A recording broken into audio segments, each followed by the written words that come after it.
We're about ready to start sort of the second half of the day, and that's our Champions of Change event.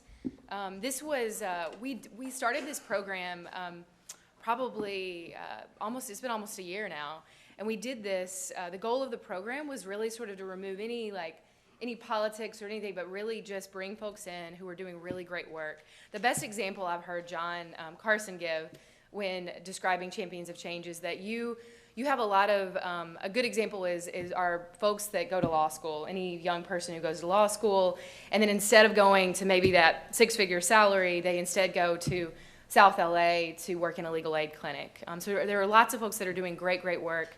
Times are tough, particularly with the recession, but you have folks, especially Rotarians and Rotary clubs across America, who have taken it upon themselves to really rise above a lot of those challenges and still do really great work. So it was in that spirit that we designed Champions of Change, and have now there are over 200 White House Champions of Change on a number of issues. So I'm really pleased today to introduce Dr. Raj Shah. He's the administrator of the U.S. Agency for International Development. He is a fantastic speaker, easily one of our best speakers that we have in the administration. So it's with that, I want to welcome him to kick off our event today. If we can.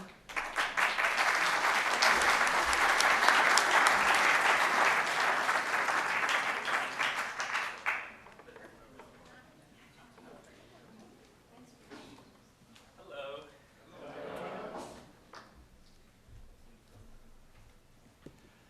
Well, good afternoon. I want to thank John Carson and the rest of the White House team for hosting us today. Are our colleagues from there coming in, or? Yes, they'll be right back. Oh, okay, good. And I certainly want to thank General Secretary John Huco and President Kailan Banerjee. I've had the great pleasure, and our whole Rotarian leadership team here, let's give them a round of applause.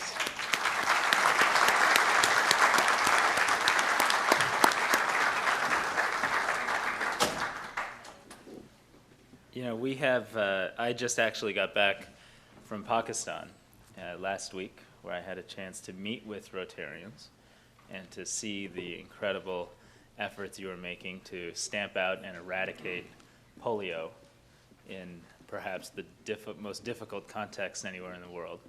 And everybody will say, if you're at how many of you have been involved with the polio effort? Outstanding.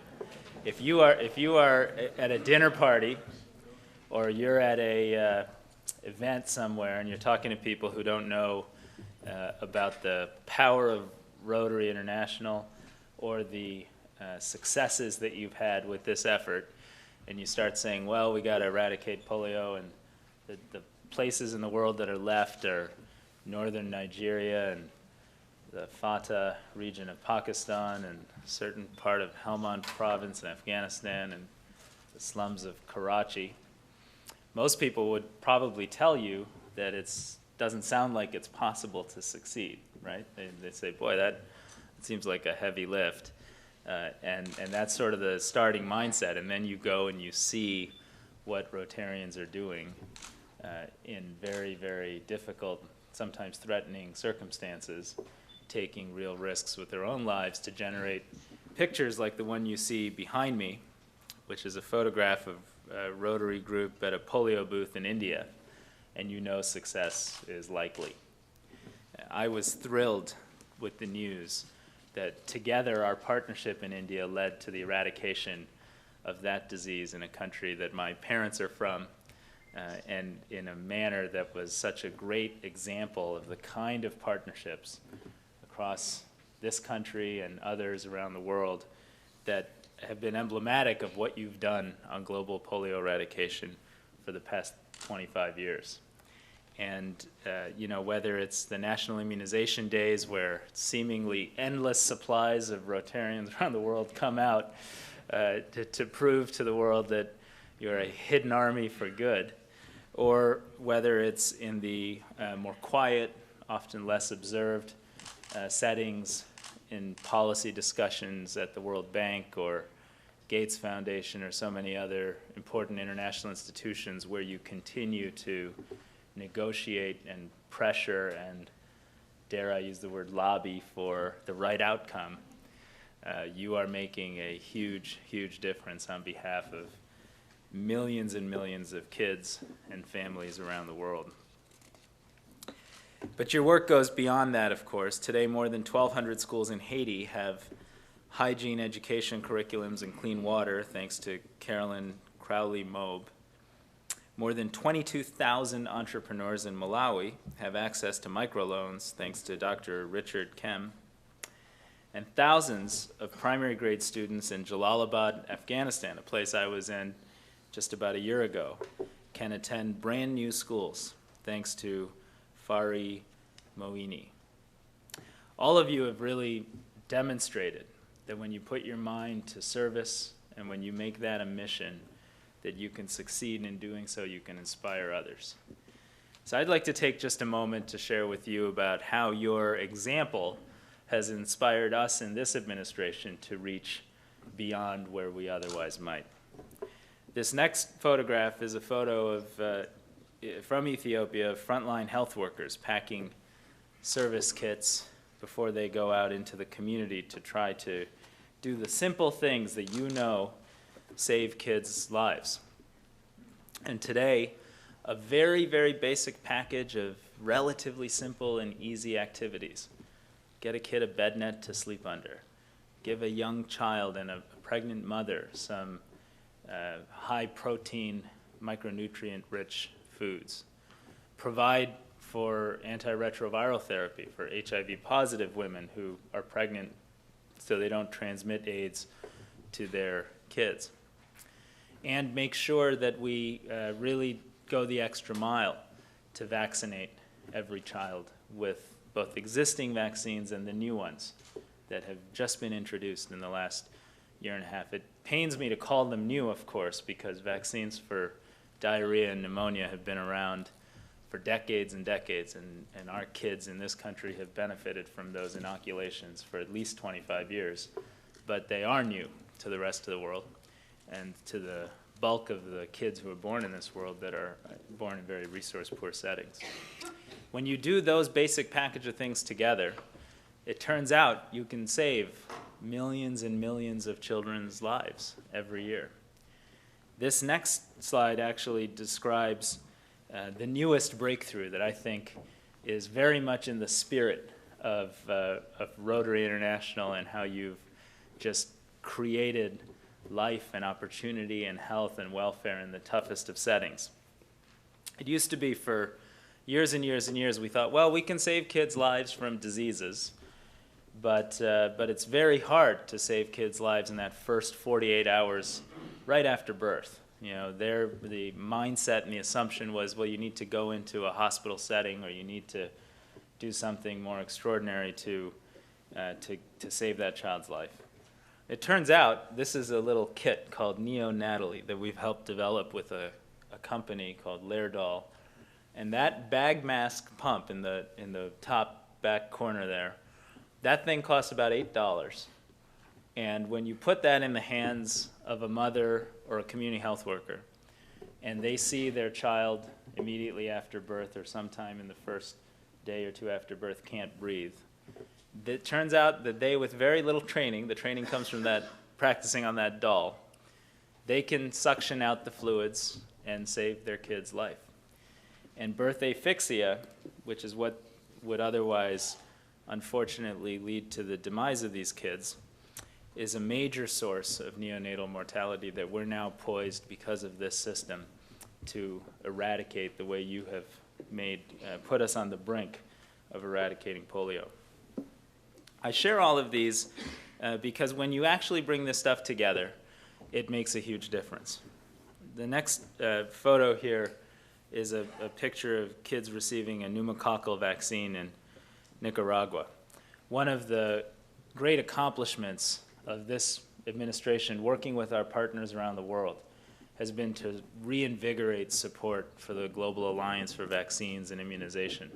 And by partnering with the private sector, companies like GlaxoSmithKline, foundations like the Gates Foundation, other countries like the United Kingdom and Ethiopia and Nicaragua, we've actually brought the price down for these new vaccines by about 70%. And because we're able to do that, millions of additional kids will get these vaccines around the world.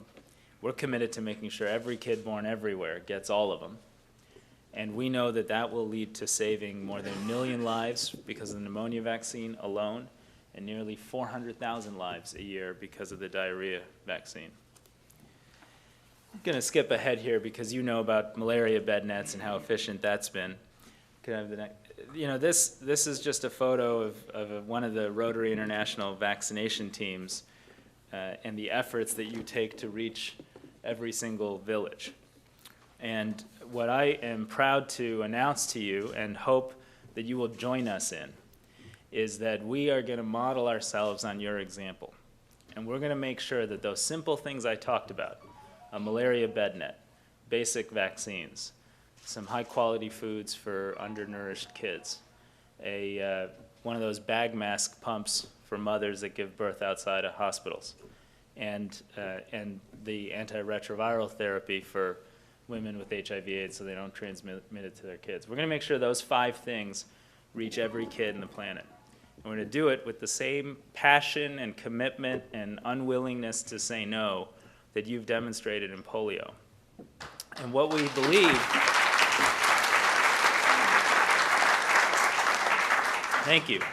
What we believe and what I think the modeling will now show is that by doing that, we will essentially help eliminate, over time, preventable child death. Today, about 7.5 million kids will die this year under the age of 5, and we believe that every kid should have the chance to reach their 5th birthday. So, thank you for your example. I appreciate the honor to be with you. When things get tough, we do look to Rotary International for inspiration. Don't give up on polio. We're not going to. We know you wouldn't let us anyway. And we believe it's solvable even in very, very tough settings. And we're going to learn from that example. And on June 14th, we're hosting a child survival call to action to launch this effort. And I'd love to take this opportunity to invite you to participate. Bring your Rotary groups together, connect virtually, or fly back to town and join us right here for that effort. Because you've shown us that the power of partnership can be profound if we stay focused. And ultimately, as President Obama has said, we believe that we can do big things, and we're going to keep trying. So thank you very much. I appreciate the chance to be with you, and I wish you the best for the rest of this session today. Thanks.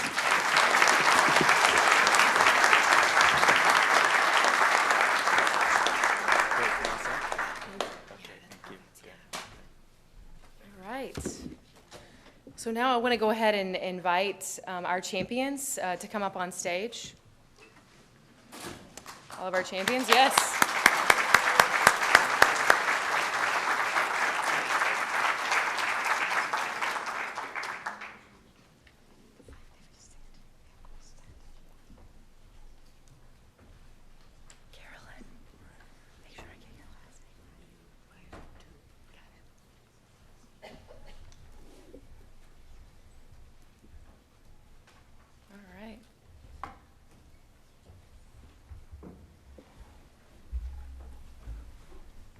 I think you'll note, too, that we included the biographies of the speakers you heard today, but also the champions, so you can see their story.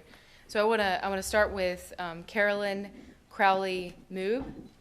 Carolyn's project, which she's being honored for today, is the Clean Water and Hygiene Education in Honduras. Carolyn her hometown is Rutland, Vermont. Terrence Allen. Terrence is from St. Joseph, Michigan. His project is the Children's Safe Water Project, located in Dominican Republic. He's based out of the Rotary Club of Lakeshore, Michigan. Noelle Galperin, her project is Project Metashare in Haiti. Noelle is a member of the Coral Gables Rotary in Florida. Dr. Richard Kim. Dr. Kim's project is the Village Bank Program in Malawi. Dr. Kim is a member of the Rotary Club in Greeley, Colorado. Ferry Moini. Her focus is educating girls and enhancing healthcare training in Jalalabad, Afghanistan. And she comes to us all the way from La Jolla, California. Anil Garg, focus on your main project of polio immunizations in India. Anil comes to us from Simi Valley, California. Jim Fulgham, his project is located in Webb Elementary School, is a Webb Elementary School scholarship in Arlington, Texas. Dave Kester, probably traveled the farthest of a lot of folks today. Dave Kester, his project is the Mobile Food Pantry in Anchorage, Alaska. Henry Lowentritt, his project is Warren Easton Charter High School Recovery in New Orleans, Louisiana. Fred Thompson, the Coal Pit Learning Center expansion in Henrico County, Virginia. His Rotary Club is located in Innsbruck, Virginia. And I think that covers it. Let's give another round of applause for our champions. Lots of good projects. And our second panel, we'll ask you guys to go too, and we'll get started. And then I want to introduce our panelists today, also from USAID, Dr. John Barrazo. He's going to be our moderator. He is apparently very familiar with Rotary and talks to Rotary often, so we're excited to have him. All right, thanks.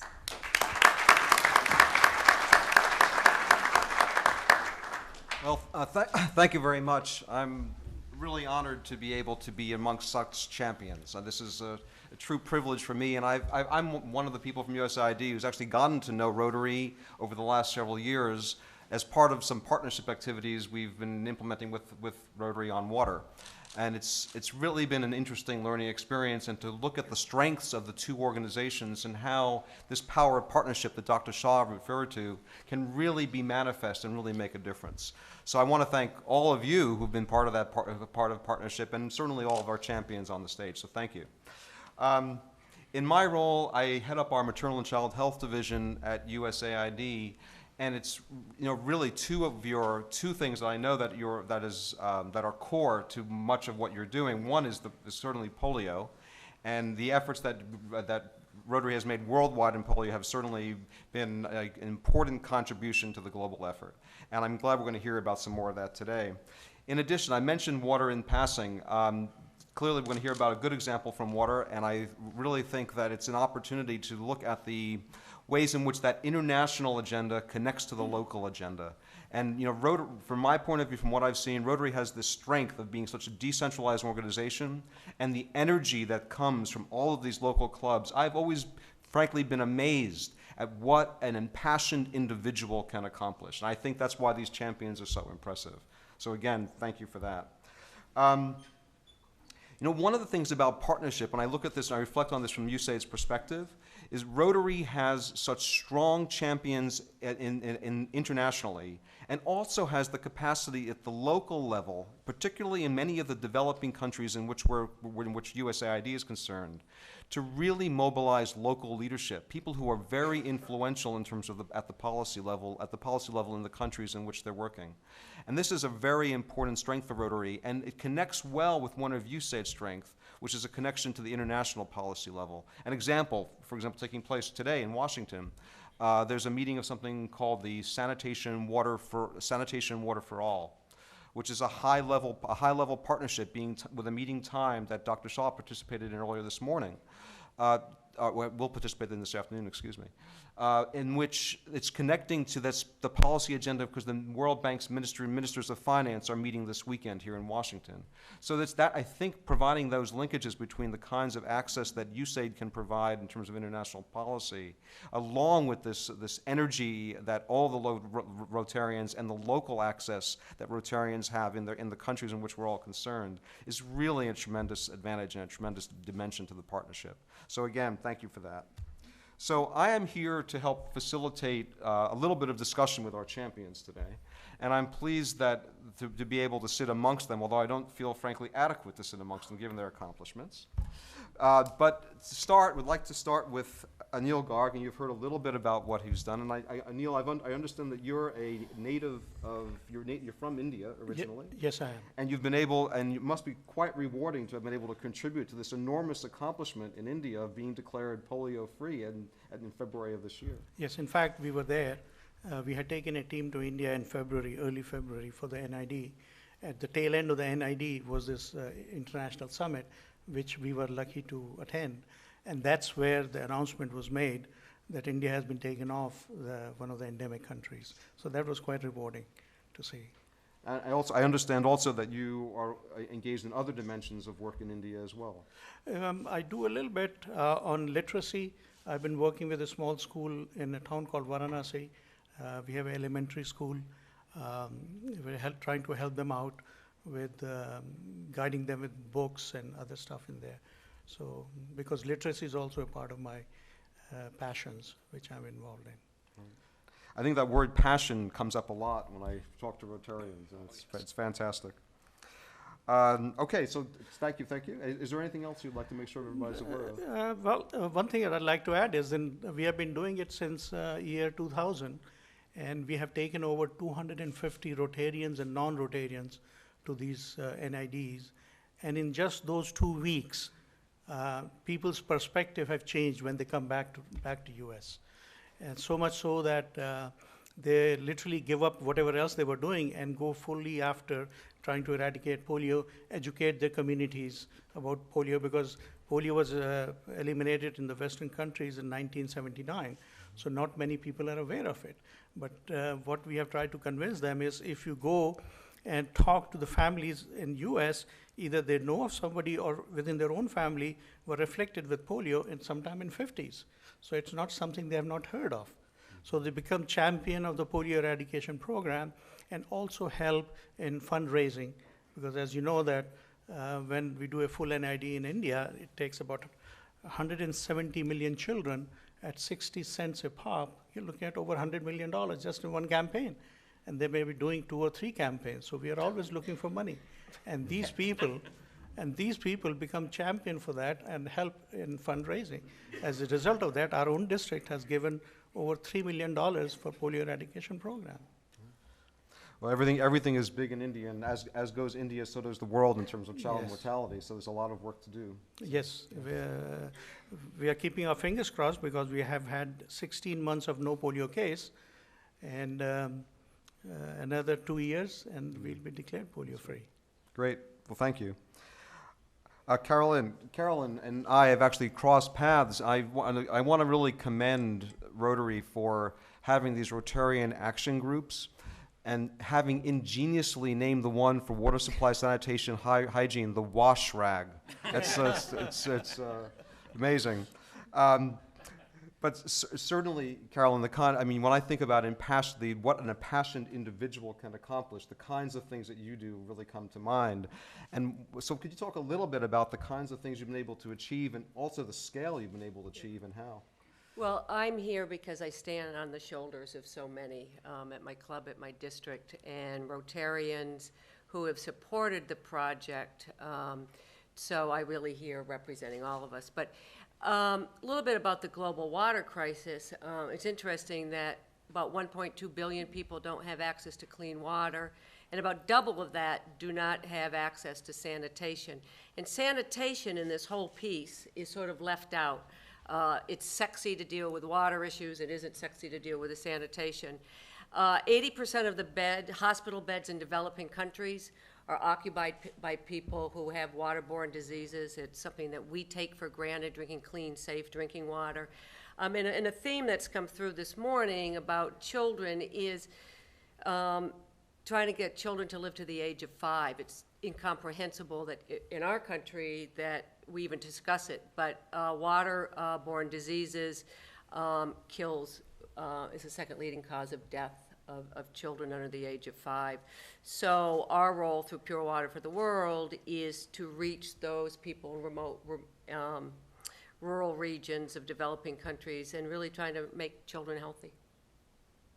It's great, and in fact, I mean, your point about emphasizing sanitation is spot on. In fact, this group, I mentioned earlier, Sanitation Water for All, has really taken on sanitation as a neglected issue. So it's fantastic. Oh, that you absolutely. also I mean, got involved. we've tried to get people engaged and even at a, and we're moving that direction because it's really a package.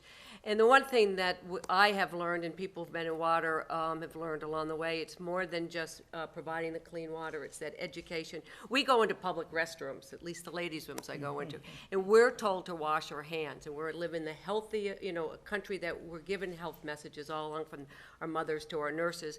And when we go into developing countries, into rural areas, they don't understand what's on their hands can make them sick. And so what we really try to do is it's a complete package. It's hygiene education, it's the water. In Honduras, we do sanitation and going back and following. We were waiting out back, and we were briefed on this. And 10 minutes later, we said, okay, what did she say? What did she say? So we can't expect to go into countries, tell them once how to wash their hands, how to store clean water, and think they get it. It's a repetitive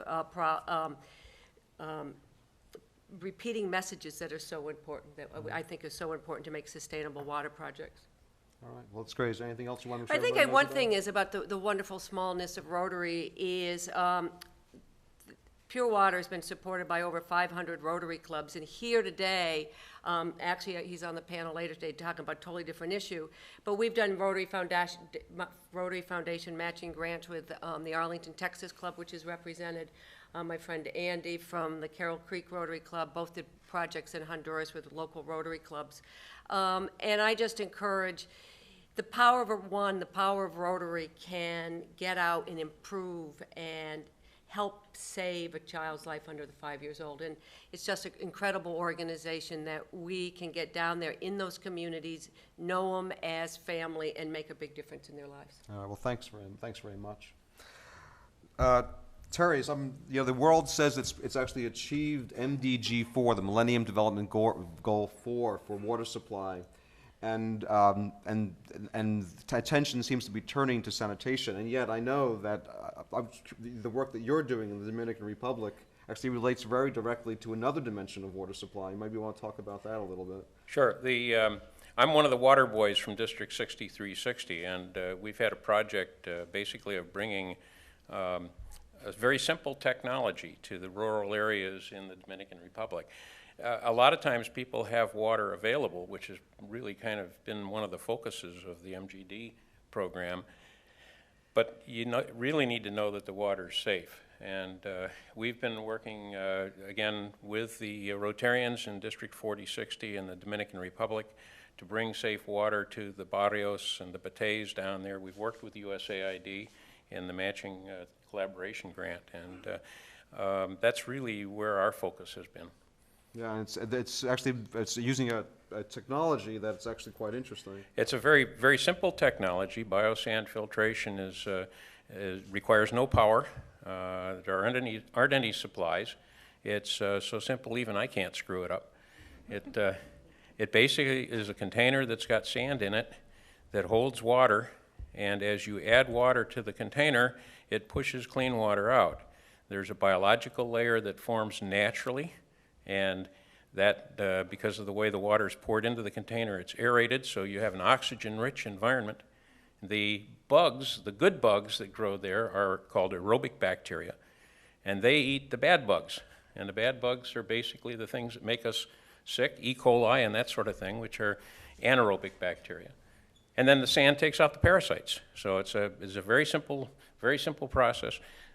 Very easy to install. The big problem is implementation. It's the training. It's the things that Carolyn talked about, getting people to recognize that even if the water's clear, it can still make you sick or kill you.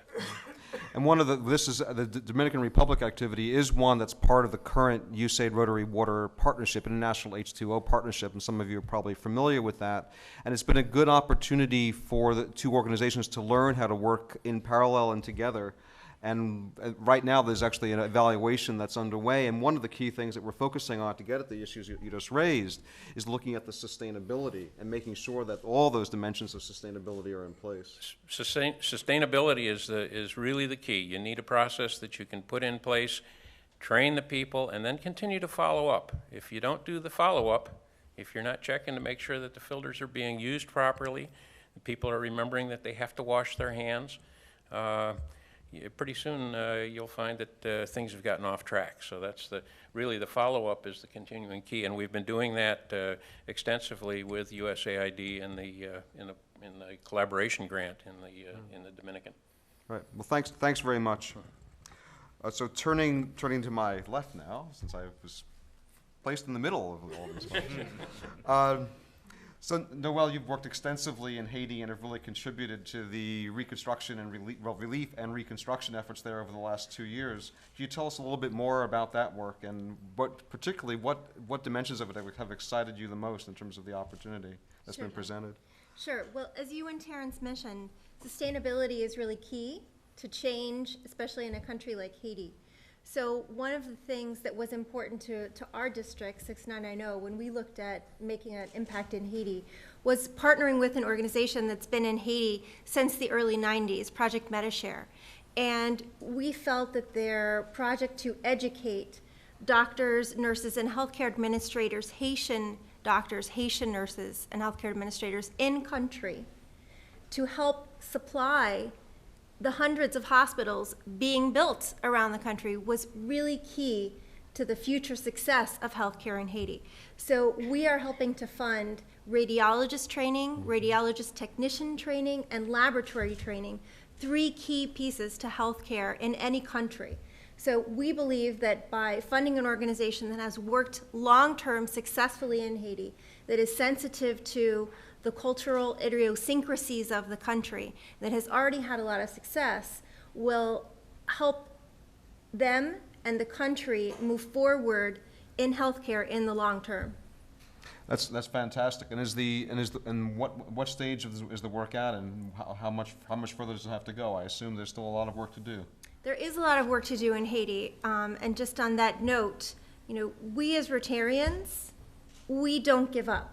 And the example of eradicating polio in India, I've also led over 100 Rotarians and Friends to India on National Immunization Days following in Anil's footsteps. And that's the perfect example of what Rotarians can do when we don't give up. So Haiti is a tough country to work in, but we've partnered with Project Metashare in educating over 200 doctors, nurses, and healthcare administrators to date. They are building an 11,000 square foot facility to continue that educational process, and we are committed to continuing to work with them in that education. That's fantastic. Is there a water dimension to your work in Haiti as well? Or? There's a lot of water projects going on in Haiti, and an important piece of what Project Metashare does is work in the Central Plateau. They actually partnered with one of our Rotary clubs in 2007 to build an Acamil production facility, and part of that is proper nutrition for the Central Plateau, which is the poorest area of Haiti, and includes a component of water. So it's absolutely true, and what Carolyn mentioned, sanitation is key to that as well. All of that work is being done in Haiti as well. Especially in light of the cholera outbreak that's been sustained, although albeit now we're seeing just dozens of cases a month instead of thousands. But still, it's an example of the underlying poor conditions of sanitation in the country and the consequences it could have. It's true, and it's not only the sanitation piece, but it's also the malnutrition that has been one of the important components to why so many people contract cholera, a disease that typically one's body could resist. It's because of the malnutrition in Haiti that we haven't been able to really crack that yet, but we're working on some of those issues as well. In fact, one of our clubs, the Club of Key West, partnered with Hospital Albert Schweitzer to implement malnutrition education clinics in the hillside villages and areas that are not easily accessible. So we're trying to do work in that area too to help combat cholera from the other end. That's great. That's actually a good segue, I think, to Dave Kessler. I was trying to figure out. Well, this is they said this was more the international panel. And I understand, Dave, you're from Alaska, and you're working in Alaska. And to a native New Yorker like myself, Alaska is practically a foreign country. So this is. Sarah Palin. But you do. But actually, I'm wondering about this issue of nutrition, which seems to be the focus of your efforts in Alaska, and potentially there are dimensions of it that are very much akin to the kinds of things that have to be worked on internationally. Absolutely. And as a foreign visitor to your country, very pleased to be here. No, absolutely correct. Our club wanted to, 6 years ago in 2005, establish and develop our signature project, and that was one that was going to identify our club, one that was going to give us a lot of participation with our club members, and that it would be sustainable, and it would create or help alleviate a dire need in our community. And we came up after interviewing a number of agencies around town that the basic needs of any community are food, clothing, and shelter. And so we interviewed a number of agencies and projects, and the one that stood out was one that was described by the Food Bank of Alaska. And the director there talked to us about a dream that she had, and that was that a truck would move around to different neighborhoods, those neighborhoods that where people, the working poor were, and single moms, and those that needed to get food to them. And that truck would be able to bring the most nutritious kind of food, the ones that need refrigeration or perishable, fresh fruits and vegetables and those kind of things that you can't find on a shelf in a pantry. And that they would be able to supplement those kind of things with the assistance, public assistance they were getting. And when we heard about that, we knew we had something on our hands here. And so what our club did was we purchased a used beer truck, and with a little bit of paint and some new tires, that truck made a magical transformation from hops to hope for the community.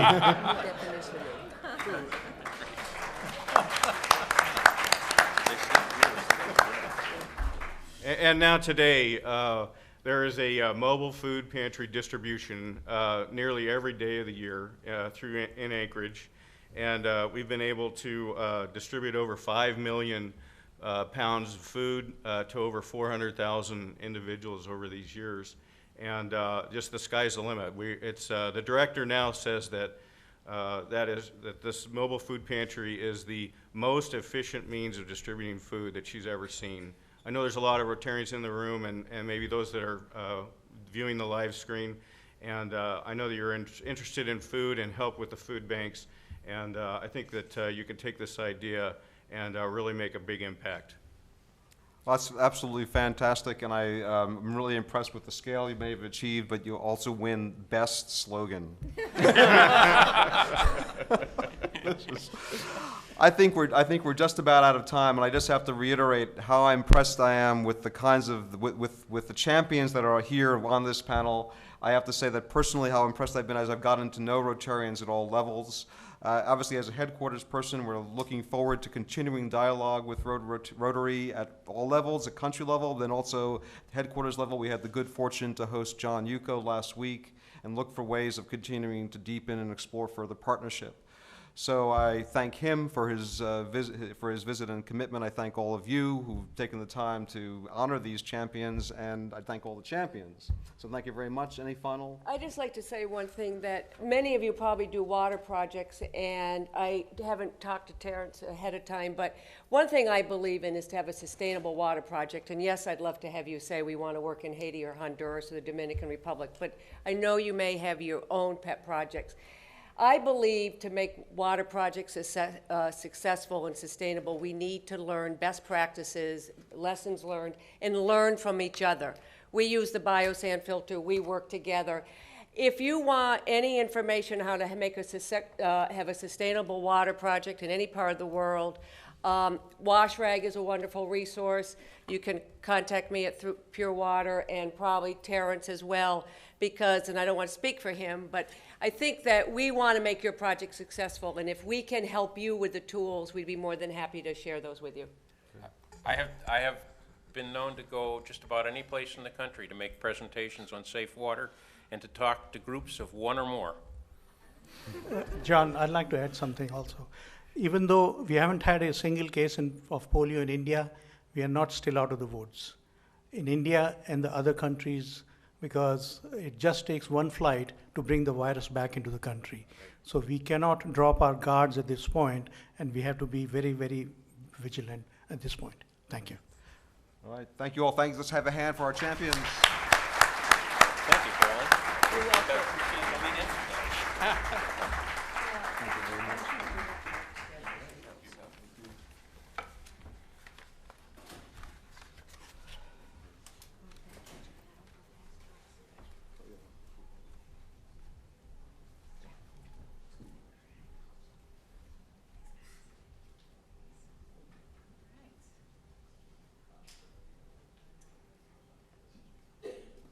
Have our second panel come up now.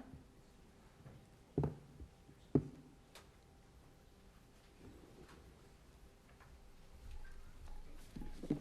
right.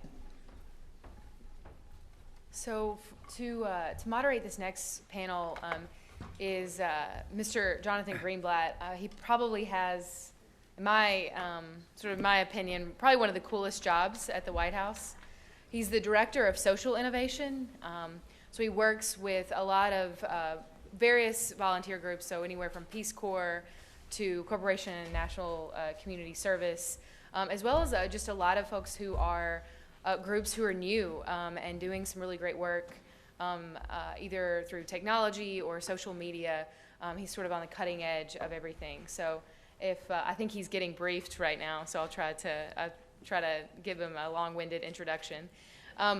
But but Jonathan just generally has like a good pulse on what is trending in this world, in the world that Rotary operates in, and we thought was the perfect person to moderate this second panel on service and community development. So with that, I'll end Jonathan Greenblatt. Thank you.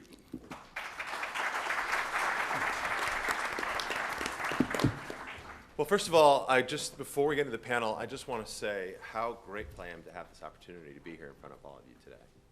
So I have had the good fortune of getting to know the Rotary International throughout the years because of my prior work experience in water and sanitation issues. Before I took this job, and in recent years, I started or co-founded with a friend a company called Ethos Water. It's a bottled water business that used its profits to fund humanitarian water programs around the world. My friend came to me with an idea. Together in my house in Los Angeles, we built a business that today generates millions of dollars every year to provide funding for water and sanitation systems, as well as hygiene education programs, all over the developing world.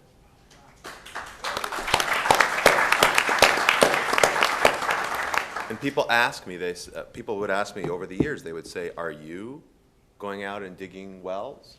Are you going out and building latrines? Are you going out and putting in basins? Are you going out and teaching these hygiene education classes? The answer would be no, no, no, and no. We never did that. We worked with partners on the ground who were doing great work. Partners who included Rotarians from all over the world. So, if you try to think about organizations that represent, I think, what is the best of America and what President Obama believes is at the core of our national fabric and represents our ethos, our heritage in terms of civic engagement, I think there is no better representation than the Rotary. The work that you have done over the years is well known in localities, in cities and towns across America. I think you are hard-pressed to find a corner of this country that doesn't have someone who knows the Rotary International. But my experience has been in seeing the remarkable work that you did when you turned your energies and turned your spirit and turned all of our values towards issues of global development. Really quite remarkable. I mean, I think as we look back to how we sort of were able to eradicate polio, this is it. And if we think about what's going to alleviate and what's going to address, finally, this world water crisis, which quite frankly doesn't require antiretrovirals. It doesn't require some complex immunization. program. It doesn't require some difficult cure. What it requires is will. What it requires is commitment. And again, I don't think there's a better organization that represents those two values, commitment and will, than all of you. So for me, it's really a privilege to be here, because I have such enormous respect for the work that each and every one of you do. And there's so many folks who aren't here on these issues. So thank you so much. Really, thank you.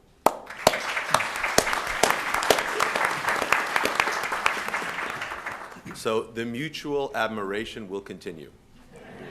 So as Victoria said, I run the Office of Social Innovation and Civic Participation. It's an office that President Obama created after he took office to take these ideas of social entrepreneurship and bring them right into the executive office of the president. And I have the good fortune of advising him on how he can use both models of human capital and financial capital to tackle our toughest challenges and to make progress on persistent problems. You could think about it basically as finding new ways to solve old problems.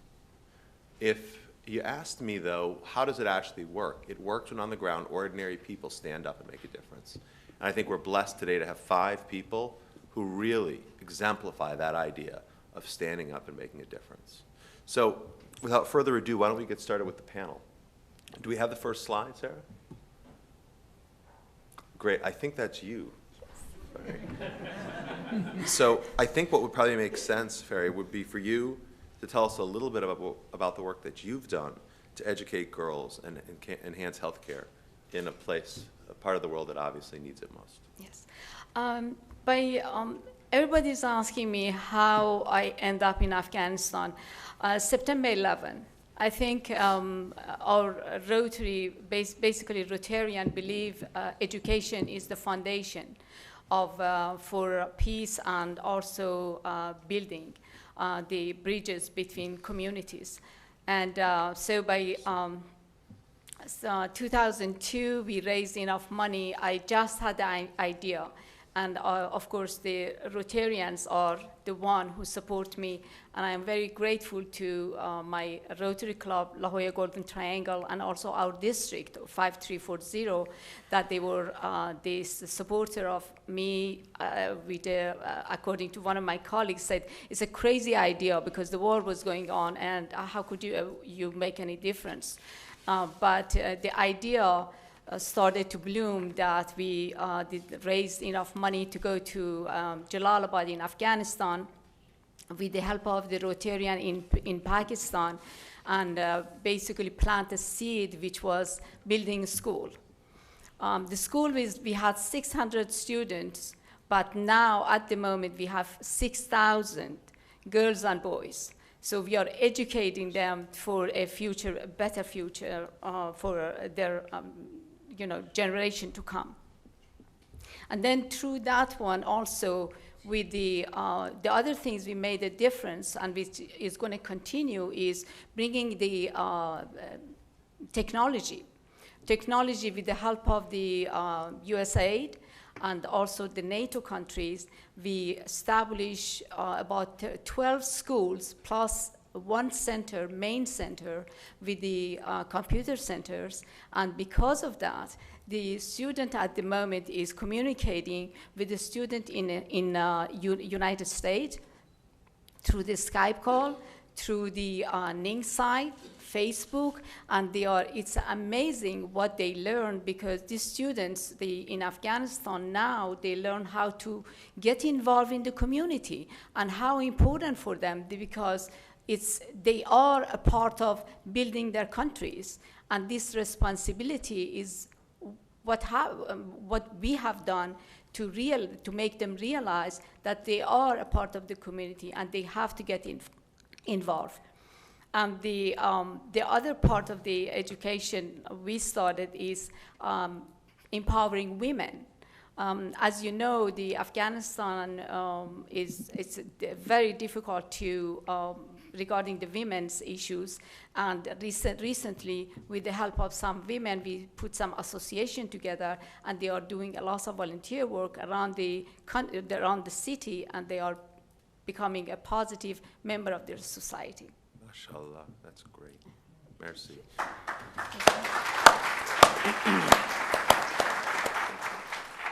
Jim, you're here from Arlington, Texas. It would be wonderful to hear a little bit from you about Read for Rotary and the work that you've done to promote higher education. Thank you. It's an honor to be here on behalf of the Rotary Club of Arlington, Texas.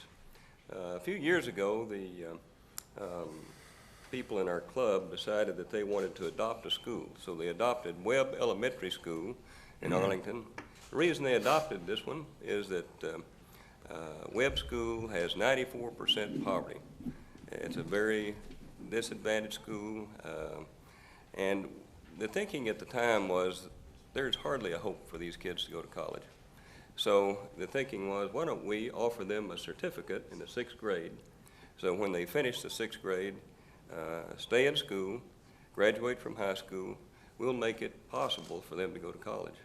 And that's what we've done. There are approximately 100 students every year that finish the 6th grade, and we've made this possible now for going on 10 years. And the program's worked exceptionally well. In fact, we have, when they graduate from high school, we have 67% of them today that go on to college or trade school. So, Bravo. Wow, that is wonderful. Thank you, Jim. Fred, tell us a little bit about, you came all the way from Enrico County, Virginia. But tell us a little bit about Coal Pit Learning Center and what you're doing there. Henrico is right next to Henrico. Okay. I'm very happy to represent the Rotary Club of Innsbruck located in Henrico County. I wish I could have brought the other 100 members of our club up, but what we did as we started to celebrate the 20th year of our charter, we decided we wanted to take on some project that was larger than anything we'd ever done before.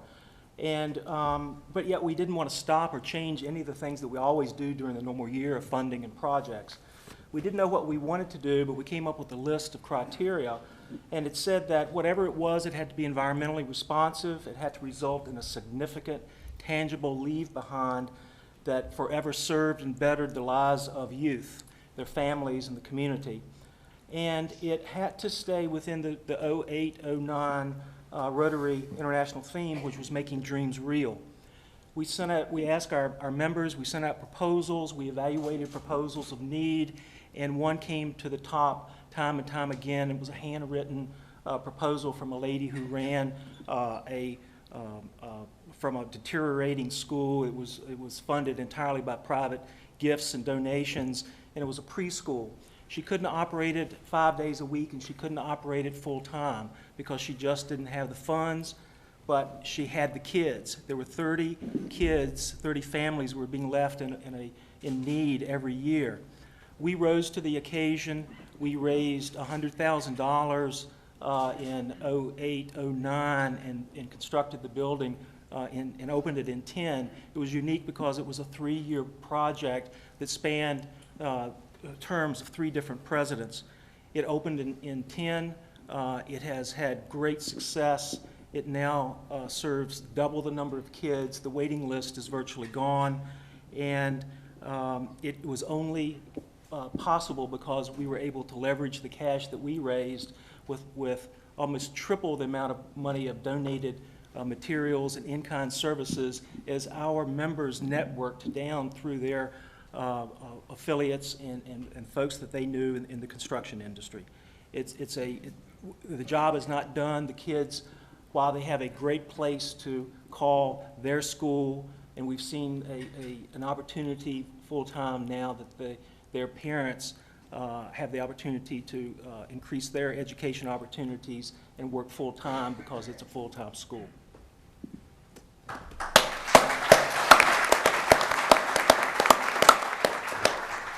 So Richard, you've come a little farther than Virginia, but your work takes you all around the world. Tell us a little bit about what you've done in Malawi. So I had an active practice of orthopedics for 24 years in Greeley, Colorado. When I retired 24 years ago, I continued using my orthopedic knowledge by serving as a short-term volunteer for an orthopedic training program in Malawi, Africa. When I've spent the equivalent of 2.5 years over there serving for periods of 1 to 6 months as a short-term volunteer. When I first went to Malawi back in 1988, I was surprised to learn that the training program I was working with had been funded by Rotary. And I wasn't a member of Rotary at that time, but when I saw all the wonderful work they're doing over there, I came back and begged to be a member. But anyway, a Rotarian, actually from Canada, Dr. Ed Blair, went to Malawi as a volunteer in 1984 and decided they needed to train some clinical officers to provide orthopedic care. And he raised the money from Rotary. He went to Malawi, started the Malawi Orthopedic Clinical Officer Training Program. He stayed there for 10 years and ran the program. And at that time, he was the only fully trained orthopedic surgeon for 13 million people in Malawi. Now, I was chairman of an American organization called Orthopedic Overseas. It's a subsection of Health Volunteers Overseas.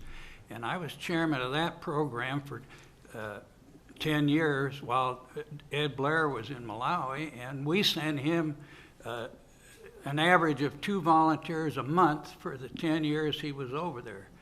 And when he left Malawi, there was a void in the training program for 3 years, and the government asked me to come over, and I spent 6 months working with the Ministry of Health restarting the program. And that was one of the highlights of my career, that 6 months in Malawi. And I have a lot of good friends over there, and a lot of them I met through Rotary, and that's another nice thing about Rotary. You have friends wherever you go. Anyway, that program has had over 119 graduates, and they presently provide over 90% of the orthopedic care for 13 million people. There's at least 2 of the graduates posted at all 24 district hospitals, and there's 9 or 10 of them at the larger district hospitals. And Rotary provided the funding for that program for 10 years. And a tribute to the success of the program, the Malawian government now provides the funding. So that's my story.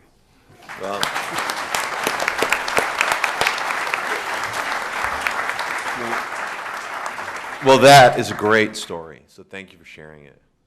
So last but certainly... That's 2 of the graduates in, I think it was 94, and one of them won the prize for the best research project, and the other one was the best student. That's fantastic. And that's... Who's the young guy in the middle? Who's a good-looking young guy in the middle?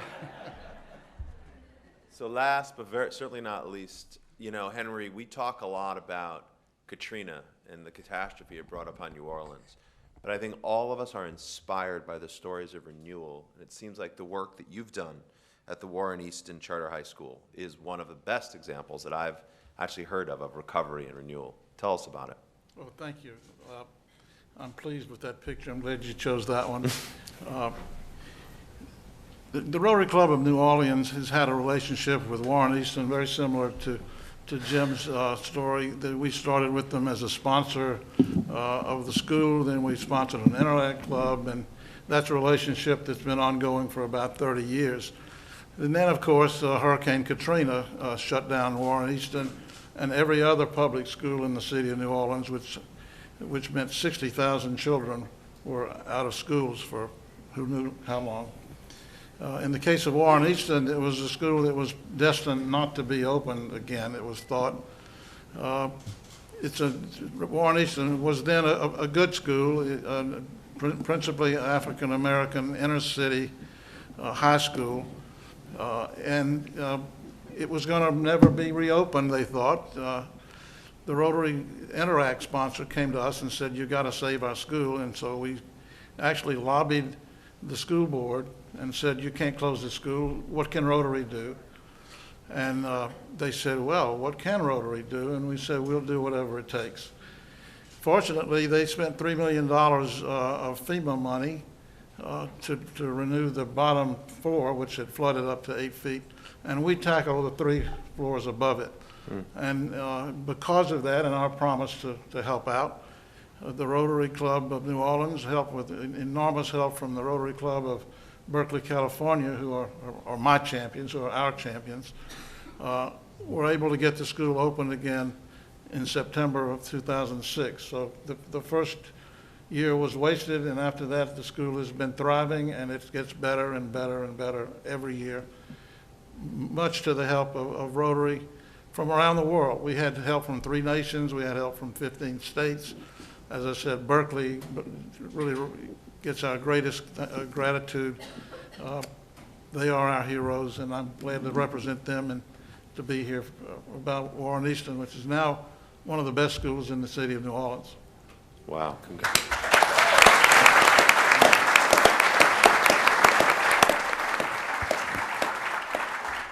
I mean, it's funny to use, to build off what you just said, Henry. I mean, you describe these people as your heroes. It's not an exaggeration to say all of you are my heroes.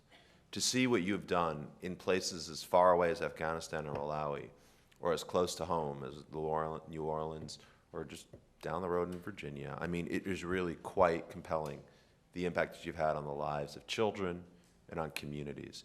The reason why President Obama created this program, this Champions of Change program, is because he believes this is an all-hands-on-deck moment, and it requires all of us to reach down just a little bit deeper and to not wait for big government programs to save us, but rather to find ways that we can create change ourselves on the issues we care about in the communities where we live and on the causes that are important.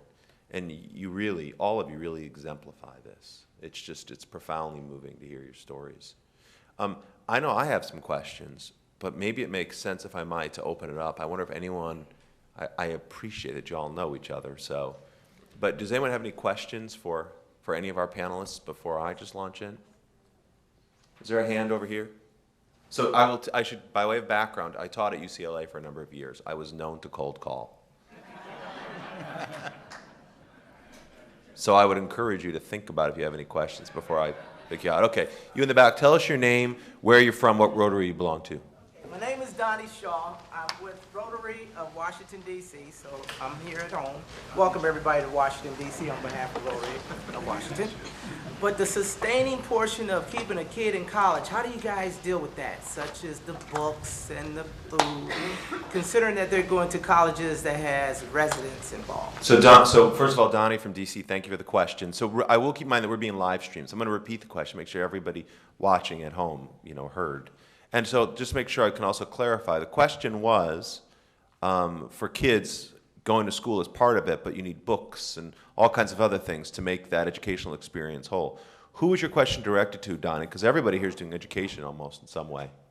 Web school, yes. The web school, okay. Well, our Rotary Club pays for Please make sure you speak into the mic, Jim, so we can catch you on the... Our Rotary Club pays for about 3/4 of the cost of that, of books and tuition. And we also file for Pell Grants for these students. I think that's very, very important. Almost all Rotary clubs have scholarship programs, but the thing that we do that's different from many is that we do file the FAFSA forms for these students. We apply for the Pell Grants.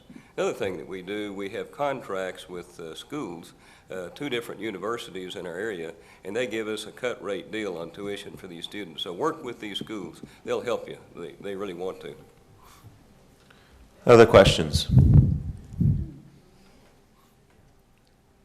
Anyone? Let me respond to that question. Please, Henry. The New Orleans Rotary Club, like many schools, clubs, has a scholarship program. This year, it increases a little bit every year. This year, we're funding 12 scholarships for kids at not just Warren Easton, but 4 schools in New Orleans. And last year, in 2010, we paid for, I believe it was 27 ACT tutoring classes for Warren Easton kids. And this year, in 2011, they had the best graduation rate yet of 220. 100% of the seniors graduated. $4.6 million in scholarship money was awarded to them, not counting ours.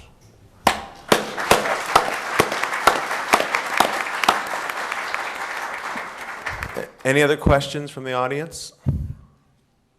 Oh, I saw, there's a hand, okay. Ma'am, tell us your name and what Rotary Club you're with. Helen Reisler from the New York Rotary Club. I just wanted to tell Henry that my club and our little foundation sent down new uniforms for the marching band. $30,000 for our uniforms. Thank you very much. Bravo. We recognize it and thank you very much. Thank you, New York. So, Fairy June, tell us a little bit, in terms of Afghanistan, do you find you are working with other Rotary clubs to do this work or other NGOs? One of the NGOs we are working, it was Relief International for the first project we put at the University of Nangarhar University to establish a 8-station computer center. So that was the first step we put through with the technology. And it's amazing, our organization, the Rotary International, was the first organization to put computer center in Jalalabad, Afghanistan. Wow. And also, of course, we are working with the State Department, U.S. Embassy, NATO, and also the World Bank. Actually, we got a few grants regarding education for the university level. And one more thing I wanted to mention, it's so important that building the trust with the communities that particularly in Afghanistan, it took us about 5 years, basically, to trust us to do the job we have to do. Because unfortunately, there is very little trust between foreigners and Afghanistan. And and I remember the first time I was there, everybody was asking me, where is your office, where is your desk and chairs and employees? And I said, it's only me. And they couldn't believe that. They didn't trust me at all. They said, what's your agenda? Why you are here? So building the trust and also letting them know that we are a group of people, regular citizens, that we are there to help them. It's amazing now. One of the key to success of our project is because we are constantly over there. And one of the colleagues mentioned it's so important, the follow-up. Being there. No matter, if you put a project and leave it, it's not going to work, especially in the development, countries. So it's need constant going and taking care of them. And now we build such a wonderful relationship with the elders and the community, which is beyond imagination. They are the one actually taking care of us. I love that. I mean, I think it's interesting to hear it because, again, when I think about not saying but doing, when I think about not starting things but finishing, yes. When I think about not just having ideas but, again, accomplishing goals, I think about Rotary and the work that you guys are known for around the world. I'm gonna ask one last question, but give you guys, we have time for one last question. First, I'm gonna open it up. I will call on you. If you laugh too hard, that man right there, gray suit, no, not you in the yellow tie, him. Do you have tell us your name and where you're from?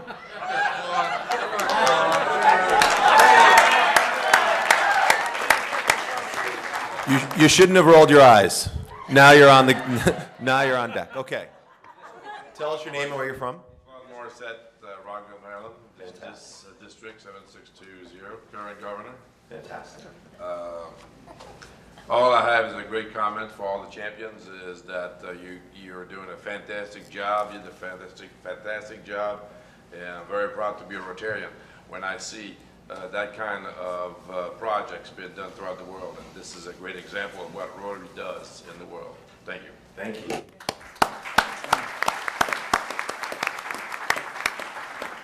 So as I said before, I told you I would cold call. I was serious about that. But as I said before, I mean, the president created this program to sort of tell stories of ordinary people and the change they're creating in their communities. Because, again, he doesn't believe that the answers are going to be sort of contrived in a conference room here in Washington. He believes the answers are already out there. And it's up to us to identify what works and to create the conditions in which you guys who are innovating for change and creating impacts on people's lives, domestically, internationally, we give you the space to do what you do so well. So champions of change, you guys are the champions. There are a lot of heroes in this world, but I'm proud to be here on stage with 5 of them here today and in a room with the rest of you. So thank you so very much for being here.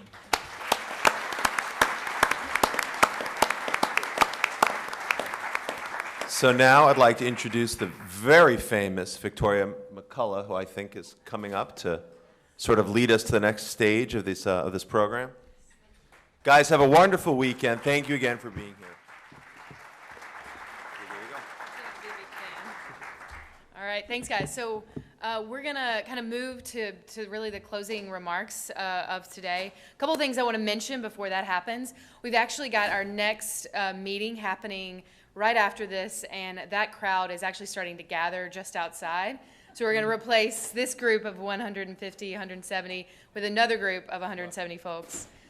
So we are going to ask that everyone exit from over here. So I know we haven't gone over here today, but we'll have folks directing traffic, but I'm gonna ask everyone exit from here after we're finished today, and then we'll have the other folks come in the other direction. So just wanna flag that. And with that, I wanna introduce Rotary International's director, Betsy Demeray, to come up for a few remarks. There she is.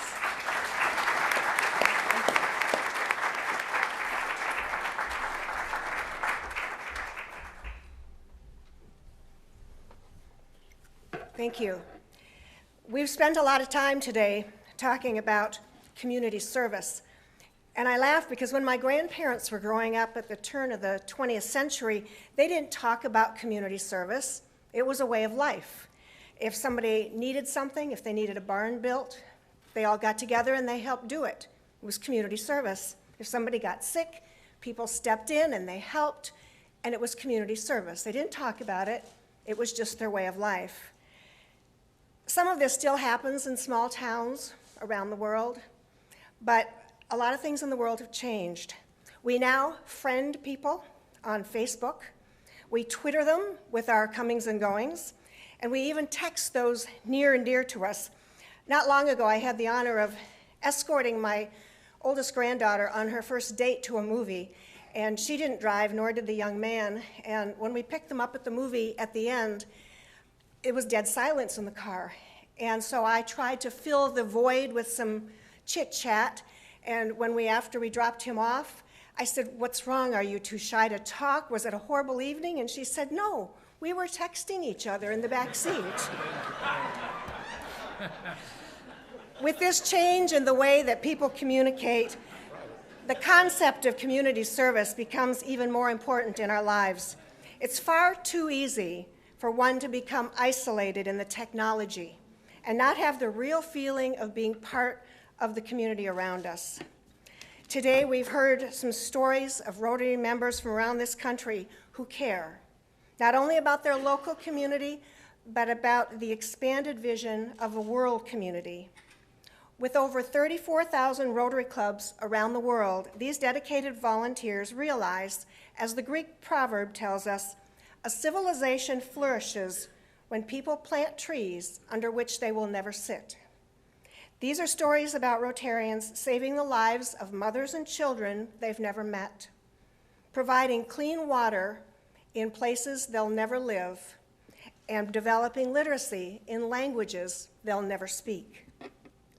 The obvious beneficiary of a community service project would be the community. But sometimes we as volunteers don't realize the true impact of what we do. One of the projects within Rotary we've heard today has been drilling wells and providing biosand water filters.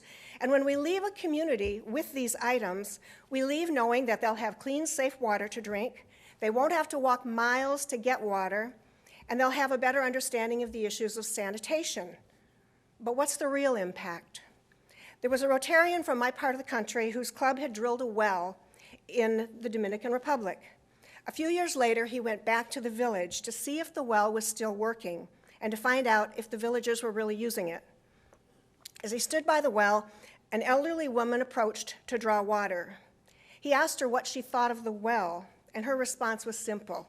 She said, "Since they put the well in, the children have stopped dying." It was as simple as that. The children have stopped dying. That was the real impact of a water filter or a well. The work done by 1.2 million Rotarians around the world is changing lives. We see it not only in the poorest developing parts of the world, but in our own neighborhoods. When we see a group of business professionals sitting on the floor reading to a bunch of children who come from neighborhoods where books and reading often take second place to gangs and violence, we would think that it's the children getting the most out of that experience. Certainly, these role models are having an impact on the kids, but in addition, it's the volunteers whose lives are changed. Gandhi once said, "The best way to find yourself is to lose yourself in the service of others." In preparing for these remarks, I asked my many Facebook friends, and yes, I admit it, I'm a Facebook person too, why do you volunteer in your community? I wanted to see what they said. The answers were inspiring. Many of them commented that their parents had been volunteers and had taught them well. One wanted to make sure that his children saw him walking the talk so that they would grow up in the same way. Some were paying back the wonderful things that the community had given to them. Some were paying it forward. Several commented that their helping was the rent they paid for living on this earth. As Winston Churchill once said, "You make a living by what you get. You make a life by what you give." As a member of Rotary, I've had many opportunities to volunteer, to give back, to pay it forward, whatever explanation suits your fancy. And I'd like to share with you a short story about one of those experiences. A number of years ago, I was asked to be part of a Rotary project called the Children of the Dump, located in rural Nicaragua. The project helped children whose lives were destined to be lived out in the city dump of Chinandega, Nicaragua. As victims of Hurricane Mitch, hundreds of thousands of families were displaced, and the children in those families found their only sustenance in the dump. They found things to eat, things to sell. They lived their lives every day in the dump. The vision of a Catholic priest in the area started a school to draw children out of the dump, out of the cycle of poverty, and learn something, have an education. But it was a very small effort, so Rotary stepped in, and it grew the project from just a handful of students to hundreds and hundreds of students getting a good education and vocational training. Well, the first time I visited the project, we started with a trip to the dump because we needed to see the real source of the problem before we'd have a good understanding of why we were really there. During the visit, I had the opportunity to meet a young lady, a little girl, 9 years old, who was barefoot, dirty, standing in the dump. She'd been scrounging for things all day, and I visited with her a little bit about her life in the dump. I took a lot of pictures of her, and I wanted to take them back and show my Rotary Club. Her big brown eyes just kind of haunted me. When I got home, I put her picture on my refrigerator with my grandchildren's pictures. Well, this precipitated questions from them as they came over and wanted to know who the new girl was on the refrigerator. I told them the story of the dump and the story of this little girl, and they listened in amazement. Doesn't she have to go to school? Does she take piano lessons? How does she eat food that she finds in the dirt? I mean, they just had a million questions. They were amazed. They had never experienced anything like this.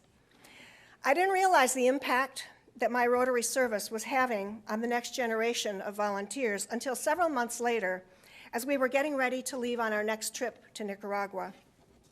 Our daughter's family arrived to see us off to the airport, and little Brianna showed up carrying her favorite red dress.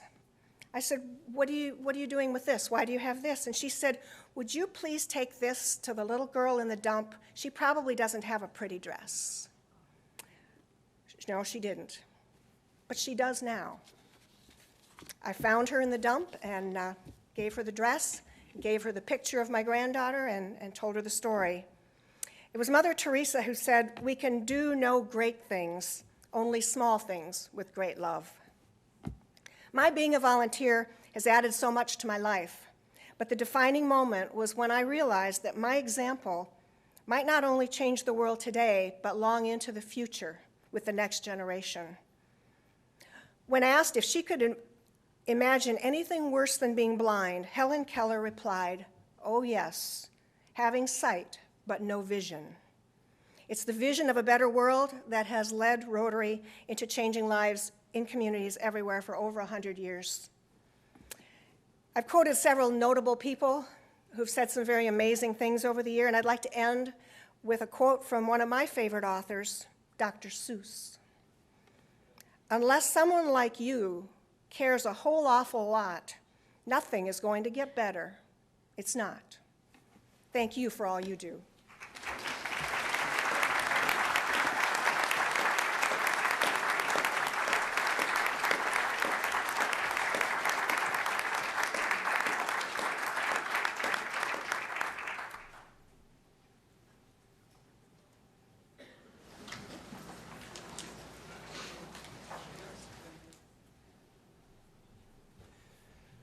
Thank you very much, Betsy, for those very inspiring words. I think the examples you gave are truly what Rotary is all about, the magic of Rotary at work. And I'd like to thank you, Betsy, and your husband, Ken, for all that you've done for Rotary through the years.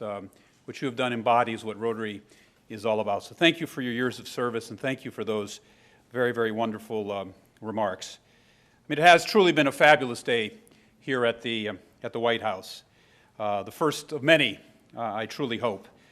And so what I'd like to do is to first thank the administration and the White House staff, especially John Carson and Victoria McCullough, and their colleagues in the Office of Public Engagement for their very gracious hospitality and for putting together today's informative and inspiring program. It was indeed, I would say, engaging.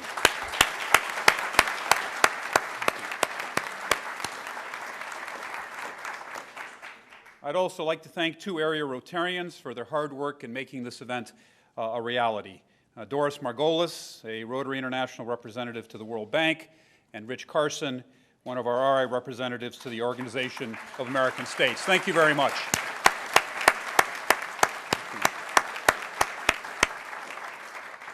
And also a big thank you to Rotary District 7610 Governor John Allen and District 7620 Governor Claude Morissette. Claude, you were put on the spot and you did a great job, for their support and for hosting the wonderful welcome reception that many of you enjoyed last night.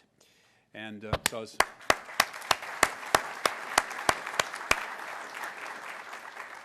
course, we're grateful to all the Rotary Club members attending today's program. I'm sure that you'll return to your communities brimming with inspiration and new ideas that will make your clubs even more effective in their humanitarian service efforts. And finally, a very big thank you and hearty congratulations to our Rotary Champions of Change who are honored here today. Through your amazing accomplishments and your commitment to helping others, each of you truly, truly embodies Rotary's time-tested motto of service above self. You are a true inspiration to us all. Let's give them all another round of applause.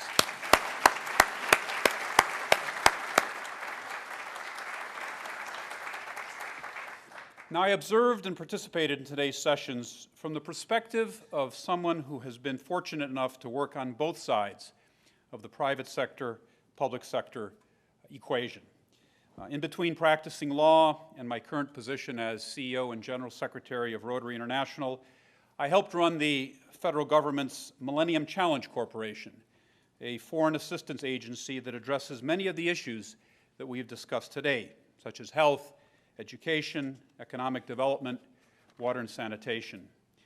And so I'm well aware of the strengths that government and private entities, corporations, nonprofits, philanthropies, each bring to the table, and how those strengths, those resources, can be leveraged to maximum effect and impact through strategic partnerships.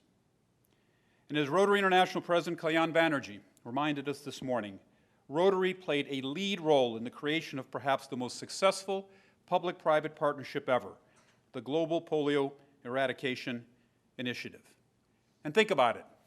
Rotary and polio, the first time probably ever that an NGO, not a multilateral institution, not a government, but an NGO, a nonprofit organization of 1.2 million volunteer leaders around the world, took on the task of eradicating a disease.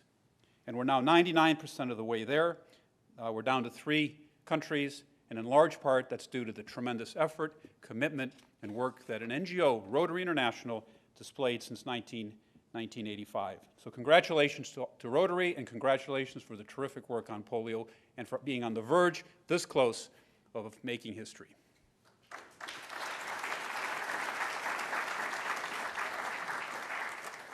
Now, before we move on, I'd like to just make a few public service announcements. We need to wrap up here sharp at 2:45. There are 150 people who are going to be waiting behind those doors to come in here. And the White House staff has asked us that as soon as President Kalyan has spoken, that we all get up and move through these doors. We can network and socialize outside the doors, but if we could please move out quickly, because there will be 150 people charging in to fill this room at 12:45 sharp. So that said, I'd like to again introduce Rotary International President Kalyan Banerjee to close today's program. I'm sure he'll have some very wise and insightful observations to share about volunteer service and how it relates to this historic Rotary Day at the White House. President Kalyan.